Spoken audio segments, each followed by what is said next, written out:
দেশে যখন মানুষ আসে, এটা পরিচিত হোক বা অপরিচিত হোক, সবাই বেশিরভাগ মানুষই একটা জিনিস মনে করে আসে যে আমার পরিচিত কেউ আছে, এলাকার কেউ আছে, তার উপরে ভরসা করে কিন্তু অনেকেই বিদেশে আসে।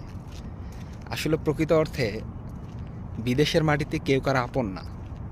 নিজের ভাই সেও আপন না।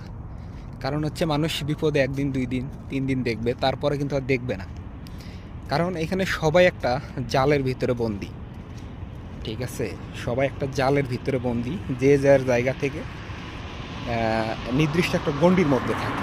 সেইখান থেকে আসলে প্রত্যেকটা মানুষকে সহযোগিতা করা সম্ভব হয়ে ওঠে না। কারণ এখানে অনেক জটিলতা থাকে, হয়তোবা সম্পর্কের খাতিরে অথবা পরিচয় থাকার খাতিরে 2-1 দিন, 4 দিন হয়তোবা আশ্রয় দেওয়া যায়,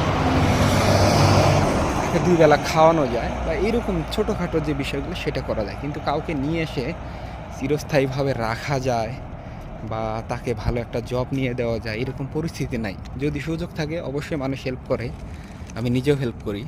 কিন্তু যদি না থাকে, কিন্তু একটা মানুষকে যে গেলাম এলাকার কেউ আছে ওইখানে, এতদিন থেকে থাকে, এরকম সে ভালো পজিশনে আছে, আমাদের দেখলো না, বা সে চাইলে আমাদের ভালো কিছু একটা করে দিতে পারতো।